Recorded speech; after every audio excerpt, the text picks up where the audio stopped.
after probably around tomorrow, I'll be able to upload the webinar. There's usually many more people who email me asking for the recording than can make it this time. So I really appreciate those of you who are here. And what I'm going to do now is I'm going to share my screen.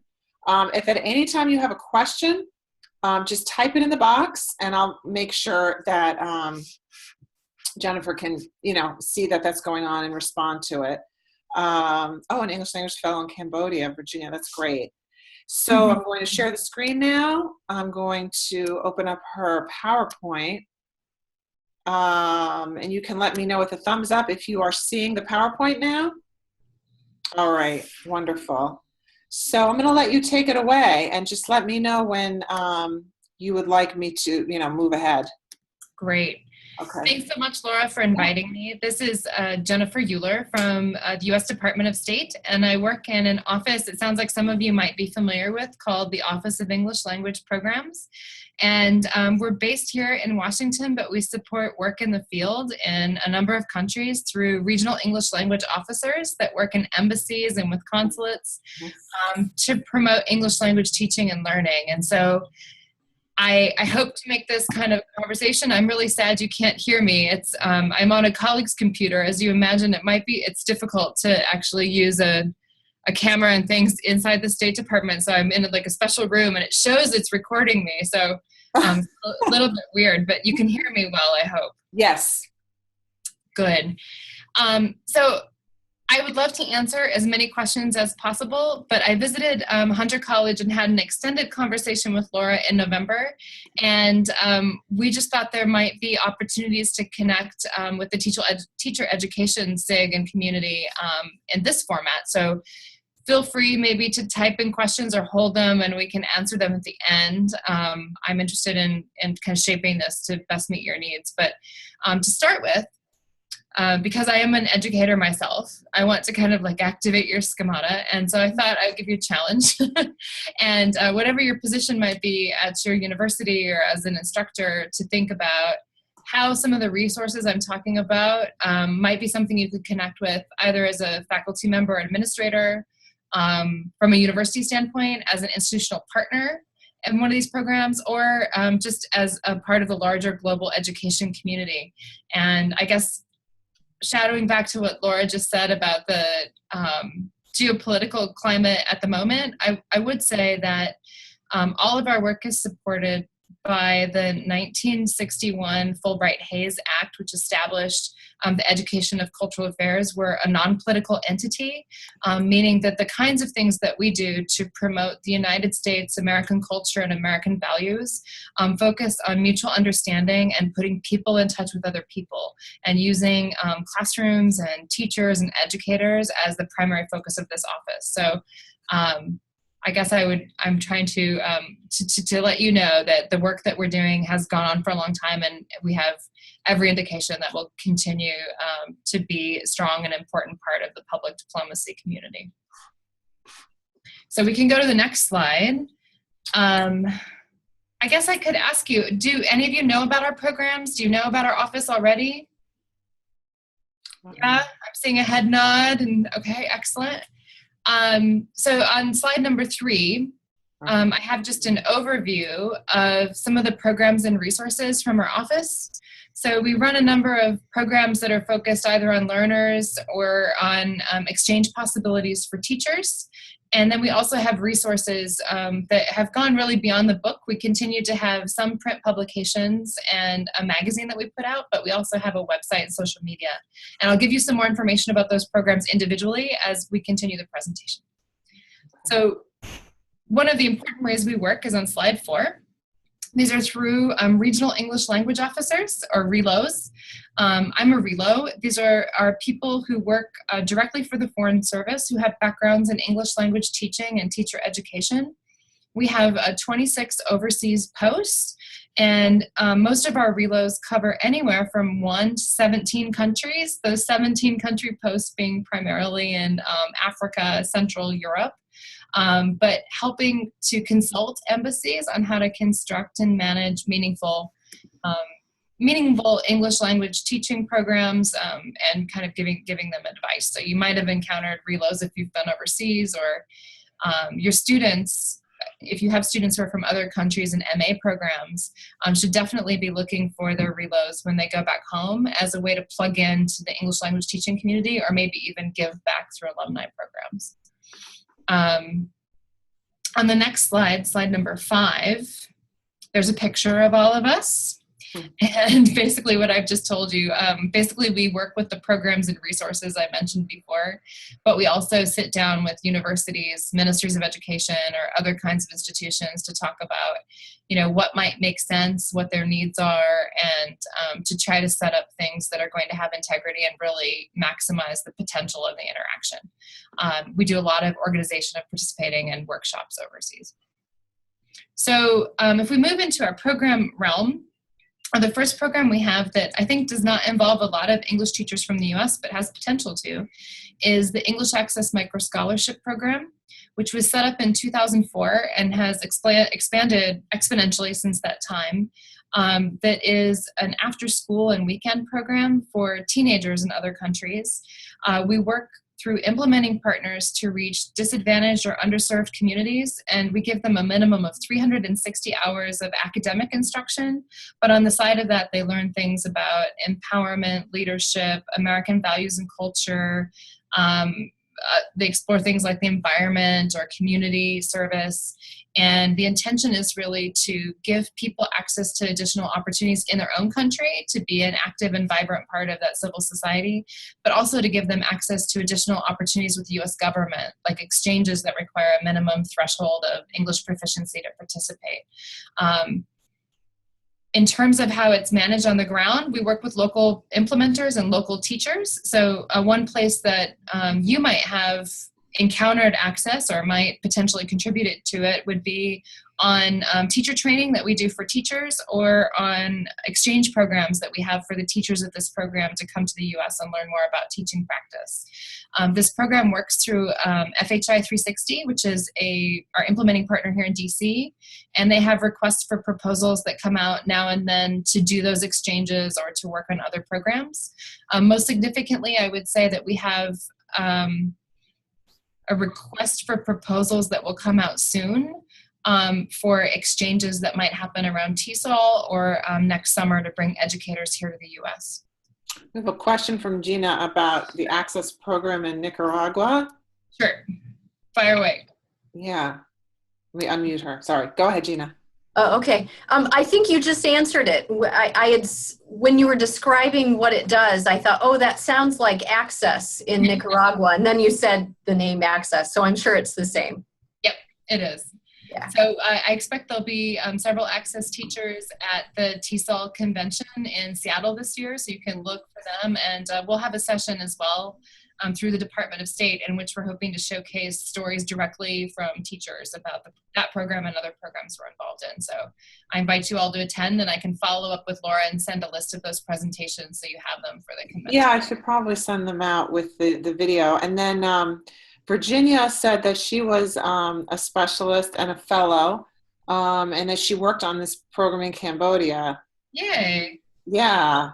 So I don't know if she wants to say anything about that. Oh, I would love to. Hi, Virginia. Yeah, we worked with students. I don't want to say they were poor, because they were rich in so many ways. They were certainly in poverty, mm-hmm. And they would not have had a chance if it hadn't been for the Access program. And they actually came to the university every single day of the week. Mm-hmm. And they would come after school, and they made it, whether they had to ride a bicycle, whether they had to walk. Those kids were there, and they were just like, so we made paper airplanes one day, and we flew them, and they were so excited because they said, we've never done anything like this. I mean, it was probably one of the biggest highlights of my fellowship. That's awesome. Wonderful. Thank you. Thank you for sharing that. Okay. Well, and that seems like just like the perfect transition, actually, to talking about our two program. So I think it sounds like, can you hear me? Yes. Okay. Yeah. Many of you are aware of the fellow program, but it's a 10-month fellowship to work at educational institutions. Most often they're tertiary, so whether it's a university or maybe a teacher training center, or in some cases it might be more specific than that.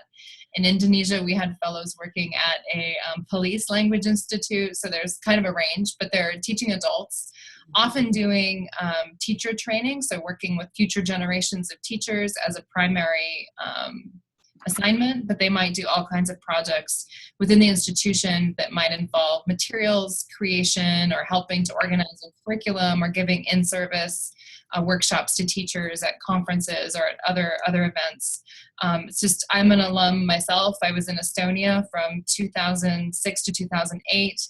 And I think everyone who's done the program knows how incredible it is. There's a stipend for fellows that they get in addition to, airfare and local stipend for transportation and housing and all of that. So anyone who's interested, we have a priority deadline every year, which is in November. This year, we're already matching projects for next year, but there's a steady demand, and it's a very competitive program. So if you know of people who might be interested on your faculty, it certainly is a great way to spend a sabbatical year or a year out. I know that some programs allow that or will, save a space, or if you have enrollment numbers that are looking, however they're looking, and there's space for someone to go, they bring a lot back to the U.S. classroom when they come. Not everyone has that possibility. Go ahead. I don't want to go, please. No, I'm just thinking if we're telling our TESOL students or anyone about applying, it would be to actually go in 2017, 2018, or to go how does the cycle work? It's pretty unlikely that they could apply now, and there's a chance they could go out in 17, 18. The truth is we're already making matches, and so it wouldn't be very likely they'd actually be applying for the 18, 19 program. Okay. Yes. I would say the minimum requirements are an MA TESOL or related field, and we're looking for people who have some experience. So people that have more experience will be, stronger candidates. And so it might even be something to tell your students for kind of down the road when they have at least a couple of years of teaching experience. Right. Okay. Have it already when they come into the MA program, or they get it on the side and can count that. But that's the distinction between the fellows and the specialists then. Right. Okay. We have fellows who are at multiple points of their careers. So we definitely have early career professionals. I think I've seen average ages, and I want to say that they're around like the early 30s kind of mark, but we have a lot of people coming in late career or even early retirement that go and choose to do a fellowship. So it's not necessarily limited to early career professionals, in case that's kind of the way you've been thinking about the program. The differentiation between fellows and specialists is in two ways. One, specialists are generally shorter term projects, minimum of 2 weeks. I think they average, like 2 to 6 weeks. Some of them are a little bit longer. So they're short-term programs, often looking for people who have more expertise and more time in the field. So not necessarily a PhD, also that's sometimes the case, but people who have been practitioners for a long time, and they can run the gamut from doing in-country teacher training for the Access program I just managed to presenting at a national conference, or maybe being invited to work as a consultant with like a Ministry of Education on developing a certain aspect of their curriculum. Okay, great, thanks. If anyone would like to apply to either program, you can go to the English Language Program website. You can Google either of these, or you can go to our landing page, which will be at the very end, and find the application materials. We accept specialist applications on a rolling basis, and then those projects come straight from the field, so they bubble up at all times of the year, and we do our best to match whatever project it is with the availability and specialization of the professional that is in our pool. Okay.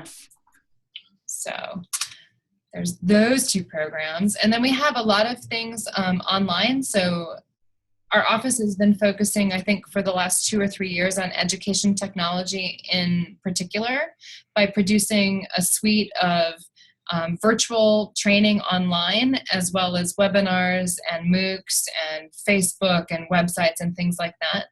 The first one I'll mention in a little bit more detail because we've just relaunched it in January, and it's the American English eTeacher Scholarship Program. These are extended online courses that take place over 8 weeks for teachers in other countries to learn more about a variety of skills like assessment or general methodology or teaching English to young learners.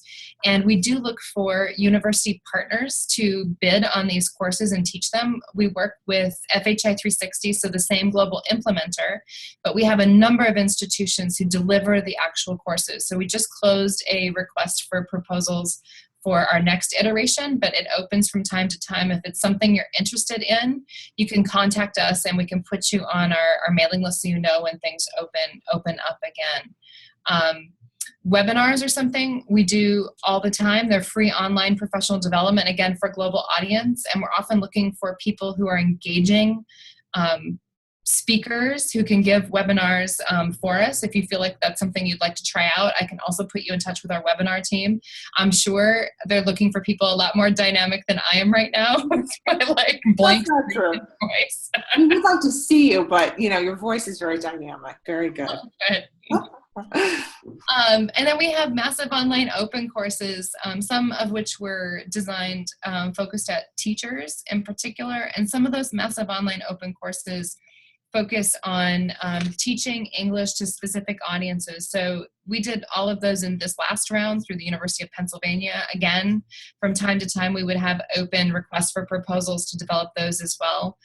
Some of the ones that we're doing right now, to just give you a flavor, are English for entrepreneurship, English for journalism, English for media literacy, and STEM, and then career development. So kind of looking at more topics in depth. So students attracted to learning about journalism and get English together with it, which is something we get a lot of requests from the field for.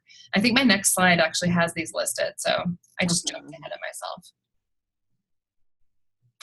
myself. Those are all in the open domain. So they're things that you can, I mean, they're designed for overseas audiences, but they're certainly available to you as well, or your students if they're of interest. Okay, that sounds great. I'm going to pause you for a second because we had a question back with the English Language Fellows program. I just don't want him to miss out. He was asking about what the work week at a glance looks like for the English Language Fellows program, like what might the hours typically be? Well, there's no answer to that question, actually, because it really depends on the context. Okay. If you go to the website, there are a few videos that are called like a day in the life of a fellow, and you can watch a fellow who has a family in Ukraine, a fellow who lives on an island in Indonesia, a fellow who's working in Jordan, and kind of get a flavor. I think it really depends on your host institution. The projects are set up for about 20 hours, 20 contact hours at your primary placement. So you'd be spending 20 hours teaching students or working with faculty in a classroom environment at a minimum. In reality, that can mean anything once you get there, depending on what your colleagues are like and what the institution is capable of. And then there are secondary projects you can do kind of to your heart's delight. I would say the appetite for English, as many of you know, out there is insatiable.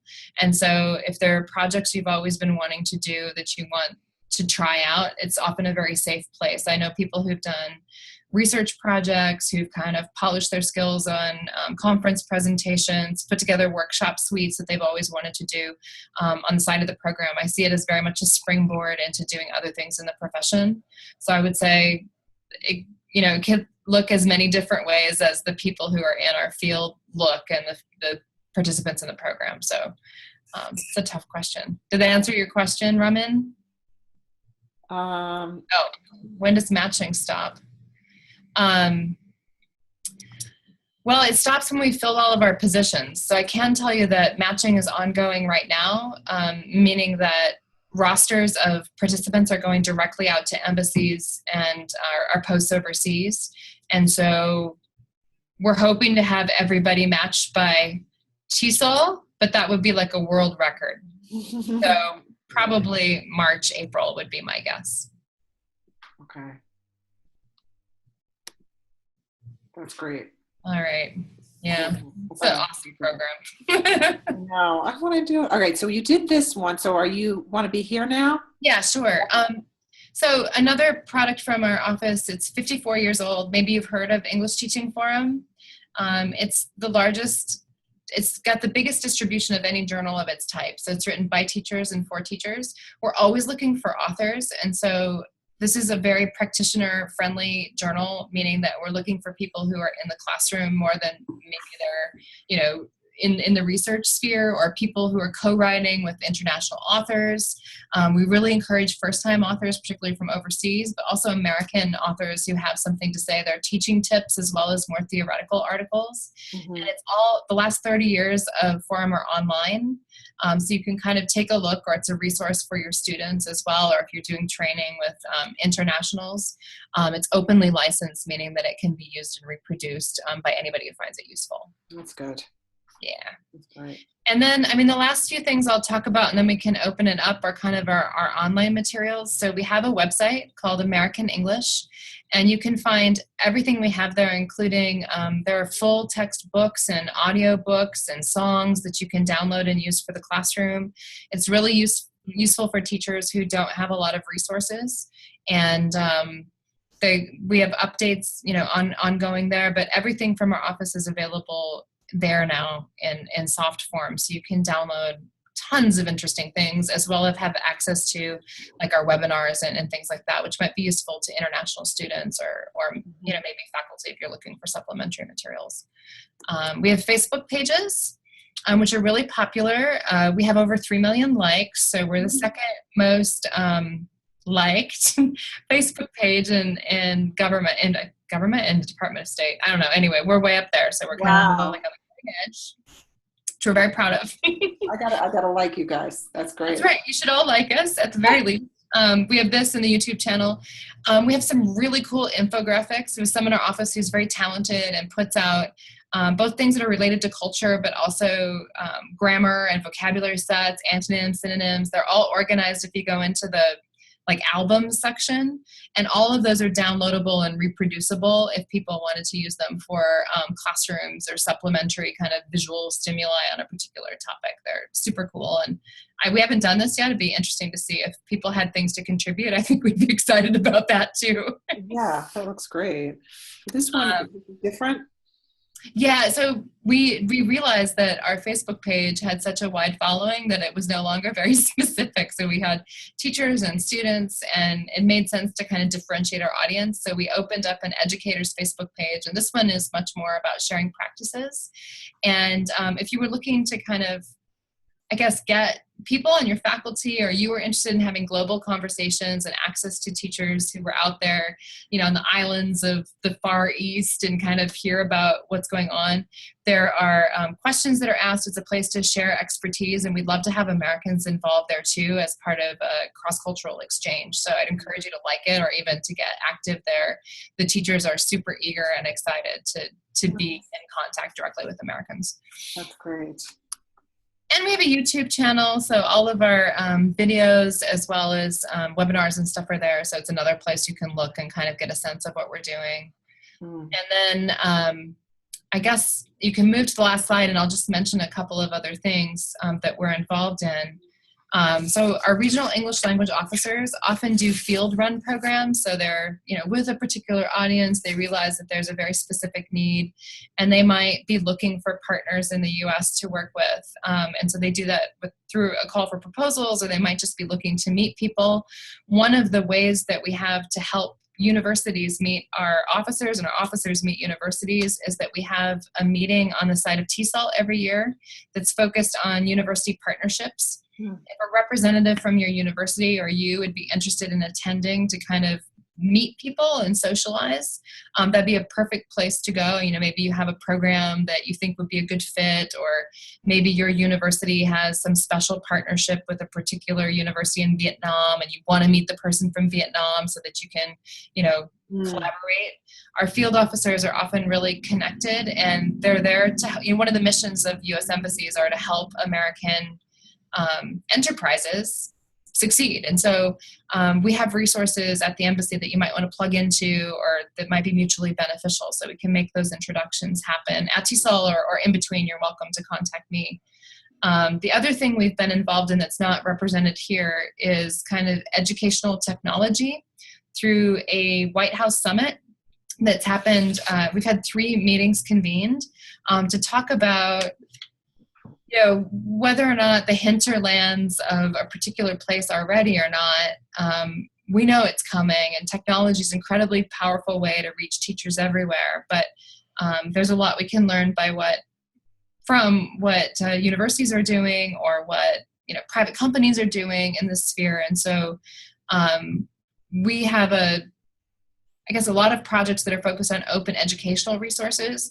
And if your university is working on something related to educational technology, we have an officer that focuses on that. And I'd be happy to make connections, because we're constantly looking for ways to learn, and also to connect people, with technology. And then we do have requests for proposals or funding opportunities from time to time that might be interesting to you if you have that capacity in your university. So I think that's the basic spiel. I'm happy to give, to kind of color between the lines and give you more information. I enjoy the exchange more than I enjoy talking to all of you. So if you have questions, I guess I would welcome those. Okay, I'm going to just unmute everybody so people can say their question. I better mute her because she's in a meeting. Okay. Anyone want to, you can just talk because there's not a lot of people on the call, so it makes it easier, or you're welcome to type if you feel like you're not coming through. Jennifer, can I ask a question? Sure. So I maybe 3 or 4 times a year, I'm in Nicaragua. I do teacher education there and do different projects, do research there. And a few years ago, maybe 3 years ago or so, I was presenting at the national conference, TESOL, the ANPI group. And the relo at the time, her name was Jennifer too. I can't remember her last name. Jen MacArthur. Yeah, she wasn't there very long. I think she was housed in Mexico. But anyway, she attended a couple of my presentations, and she pulled me aside and she told me about the specialist program, and she highly suggested that I apply. So I looked at it, and it looked kind of interesting. And the thing that interested her about me was my work with English for specific purposes and some kind of alternative forms of professional education or professional development I'm doing for low tech, low resource areas. Anyways, so I applied, and I kind of just renewed my materials. I haven't been contacted, and I just wondered, any advice you have for what we propose? Like, there's an endless number of documents that Right. I upload, and I don't really have a sense of that, nor do I have a sense. I still have developing Spanish, and maybe it's not even worth applying until I've reached a certain proficiency. But good question. I mean, it's a really good question. It's complicated because, of course, we'd like to have this huge pool of people to draw upon. The truth is that we don't control when projects come up. And so there might be a year in which there are 2 projects in all of Central America, and there might be another year when there are 17. And Right. a lot of it is just this magic, it happens to happen at a time that works for you and when things would match. So I would guess there's nothing wrong with what's in there. I think we have a number of people who are in our pool who are kind of in the same situation, like they applied and they'd be very good, but nothing has come up. And I don't know the statistics right offhand of how many people have gone out in the last year.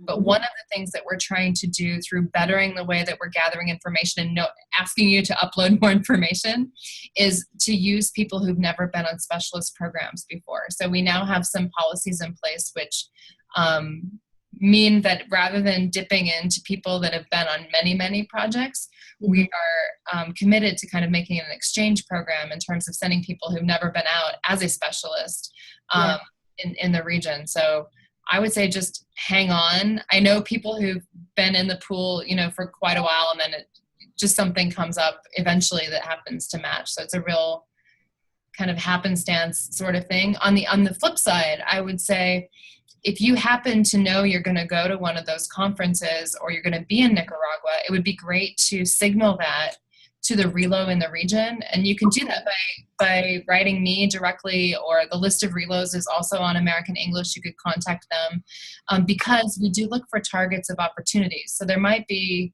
if I knew you were coming and you were vetted as a specialist and I wanted to do a little something on the side that wasn't going to be a full 2 weeks, Right. we'd work together, or I would want to kind of take advantage of the fact that you're there already, or maybe work with, anyway, it would be interesting to me if I were out in the field to know that, like, oh, wow, Gina Petrie, she's coming out to Indonesia. She's going to be there for a week. How can I build on that or something? So those are also really feasible. If there's a region that you're really interested in, or you go a lot, it'd be worth introducing yourself to the relo officer. And I know we rotate frequently enough to be irritating the universe. Yes. Yeah, we're generally in a particular area for 2 or 3 years. Mm-hmm. So the new relo that covers Nicaragua is based out of Panama City. And so he'd be someone that you'd want to be in touch with, or if you're at TESOL, we all spend time at the booth. So if you go to the conference and you know that, like, when you walk in the exhibit hall, there's a big Department of State recruiting booth for fellows and specialists. All relos have to sign up for a time, and you can definitely ask and say, like, hey, I want to meet the relo responsible for such a region, and they'll let you know when that person will be there, so you can make sure that you say hi. Excellent. Those are great ideas. Thank you. It's all about networking, right? Yeah. And I really, Gina, I've gone through the same thing. Yeah. When I was in Cambodia, I even went ahead and signed up and, applied to be a specialist, and I was accepted in the pool. And I thought, okay, what do I need to talk about? What would be, and just looking at what I did in Cambodia, I tried to choose subject areas that I thought would be very helpful to people and very up to date.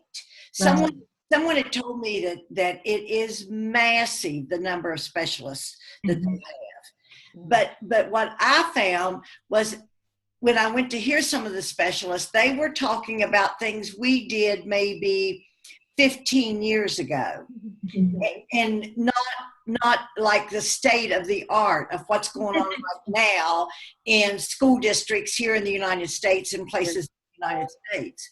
So then I thought, well, maybe I'm doing it too up to date and nobody knows what I'm talking about. I'm kind of like the same way you are suffering. I'm thinking, what do I need to do? How do I need to change this? Yeah. So that was really good advice. I appreciate it. Yeah, I think it's a mix of both. That's really helpful to hear. I would also just give you, like, the flip side. I can tell you, I was the regional English language officer in Central Asia. And for the 2 years I was there, I only worked with like 3 specialists because we just didn't have that many opportunities, which required me to bring one in. In Indonesia, I probably brought about 6 people in each year. But the kinds of skill sets I was looking for were so specific that they might not have, like, your name might have never come up, because I wanted someone who could do, like, English for police or English for aviation. So it just kind of depends. Or I brought someone in to do standards, and I wanted to bring someone in who'd actually worked on the TESOL standards, because that's what we were basing something off of. So sometimes the request is so specialized that's why it benefits us to have a big pool. But there's kind of like no way to foresee, when your number might be matched, if that makes sense. Right. Yeah. That's good. Really good insight. Thank you for that. Yes. Any other questions?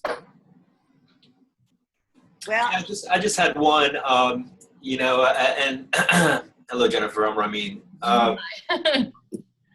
I like your spirit and your attitude, saying, let's just ignore everything that's going on with Trump.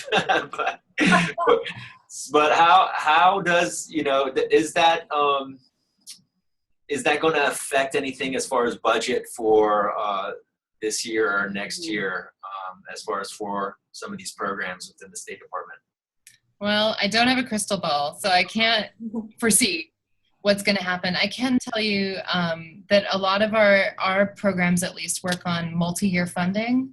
And so the main programs that I've spoken about, whether our digital programs or fellows and specialists or access, look like they'll remain steady for the calendar year. Some of them are funded through previous fiscal years, so the funding carries over, meaning that we won't feel any sort of budget cuts until later. It's been my experience in this line of work, that our budgets seem to hold pretty steady because we can work with a lot of different audiences. Working with teachers, working on English is a very neutral space to do a lot of other things.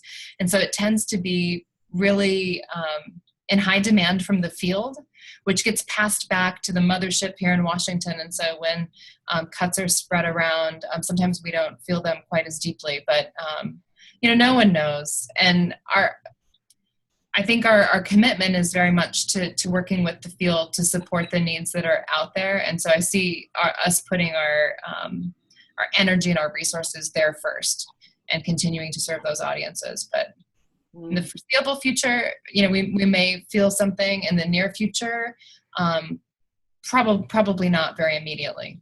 Okay, thank you. Yeah. Well, if you need us to advocate for these programs, send the word on, because a lot of this, I think, will be educating our local politicians about some of the work, because I think there's a retrenchment in general of anything international. Yeah.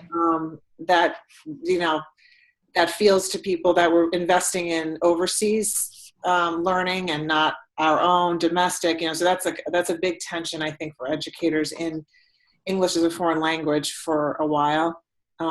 So we want to support you in TESOL, and the teacher education group within TESOL is very large. It's the largest interest group, and TESOL has 10,000 plus members. So there are a lot of us here and around the world who will try to advocate for these programs, because they're wonderful exchanges. It's not really only about spreading, globalizing English, but it's so much about us as educators in the U.S. having these opportunities as well to travel and to learn from the host countries. No, you're absolutely right. How many members of the Teacher Ed SIG are there, Laura? Well, it's very hard to get. What happens is people join TESOL and they don't necessarily sign up for an interest section. And that's been a big concern in TESOL, and they're doing some big revamps of the interest group structure. They're actually going to do away with it at this coming conference. So there's been a lot of conversations over the year with the interest section chairs. A lot of us are concerned about that because we're all used to the interest section, and it's like a home within TESOL. They moved to a different format of communication away from discussion groups and listservs into this sort of online discussion groups, and it's killed the conversations. I mean, there's been a lot less interaction within the interest sections, and they're going to move to something that's like an affinity group type structure that's a little more loosely governed, because the governance of an interest section is very complex. And I'm chair this year, but this is my 4th year. I was elect, and then elect, and then I'll be past year. So you have to commit to going to the conference 5 years in a row, which is cost prohibitive. No, that's tough. So there's been a lot of discussion around it, but I mean, there's got, in my guess, there's got to be several thousand members of just who would put their primary as teacher education, because folks who join professional associations tend to be people in universities because it's rewarded. And the service to your professional organization plays more of a role in your life than a teacher. So it's sometimes hard to get teachers to join TESOL. They'll join the local affiliate TESOL, California TESOL, New York TESOL, but not necessarily big TESOL. Sure. But we want to communicate. We'll communicate, obviously, the programs on our discussion group. I'll post this webinar, and I'm not sure if you are on some of these emails, but there has been a lot of activity about what TESOL is about to take a position on the refugee ban and other issues that affect our populations of learners. So they're getting a little more political, TESOL. Yeah, well, I mean, that's okay. That's the role that an association can play. Yes. I know that I might be in your intersection. I might be in this might be the one I belong to. I'm not even sure. The migration to my TESOL space has been, I feel like it's been tough for me too, because it's just not the same channel. Yeah, I mean, you can't just answer on your email. You have to like log in each time, and it's been somewhat of a deterrent. But there has been a lot of chance to have a conversation, and at this year's TESOL conference, there will be a lot of conversations with the board around some of these. And there's always the issue of engaging international members. And so I think what you were mentioning about like maybe we were talking about the English Teaching Forum, but just to be able to think about like if you work in Nicaragua or if you've worked in Cambodia, is taking some of those teachers as a co-author, mentoring them into a publication is a really important thing, I think, for us to do as US-based TESOL educators. So I'm going to see, are there any more questions? I have one personal thing. Yeah. For Jennifer. Sorry about this. Yeah, I said I was in Cambodia, and then for just reasons I had to leave after a year. I couldn't renew for the second year. Sure. But I really, really want to get a specialist again.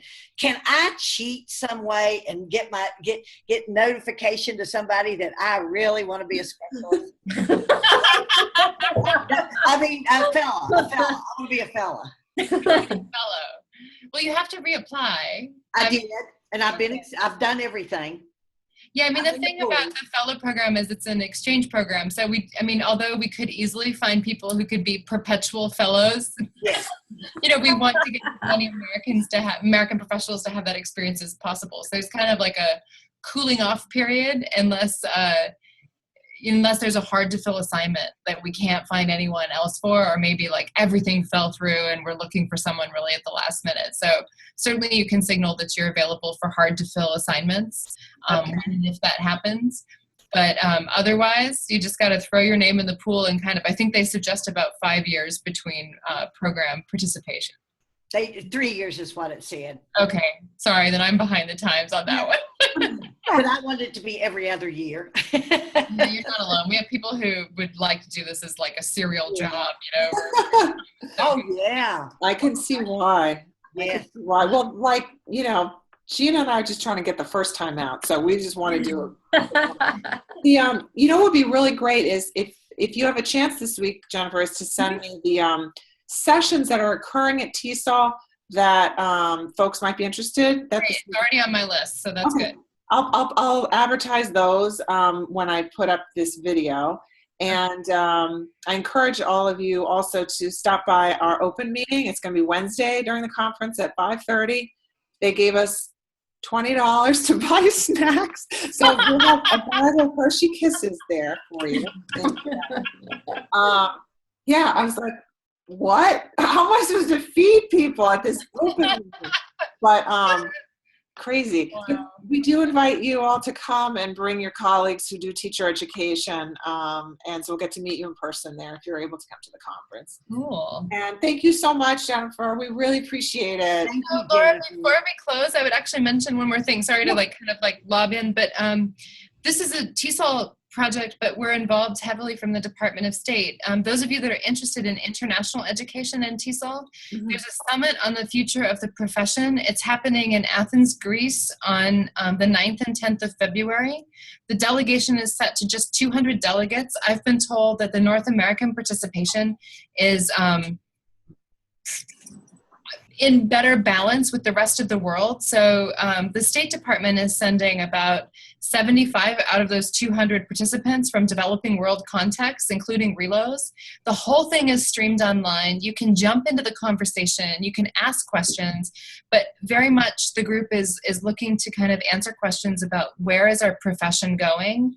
If those are things that are interesting to you, I know they're going to be taking streaming questions. There'll be a follow-up meeting at Big TESOL with Sarah Saar, and it's only the first of a series of inputs on creating kind of a white paper or an action plan, thinking about where we're headed. So it sounds like many of you would be interested, but if you know anyone else who is, it's coming up next week, and you can find it all on the TESOL.org webpage. But a lot of us will be there, maybe people from Cambodia or Nicaragua that you knew that were supporting to be there.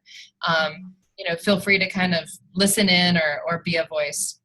Thank you so much. I was supposed to remember that. Thank you for remembering You're that. welcome. I'm going to send out a thing on our bogus listserv. No, I didn't say bogus. Diane- This is getting recorded. Okay. Our really awesome listserv.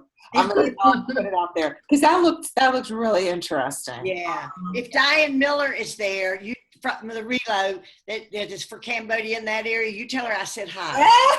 I will tell her you said hi. I talk to her frequently. She won't be at the summit, but we're in contact all the time. I just Oh, man. love her. Well, all the networking. Good. You go, girl. You go. All right, everyone. Have a good afternoon. Thank you so much. Thanks, you guys. All right. Thank Bye-bye. you. Thank you, Laura. Thank you so much. Bye-bye. Bye. Okay.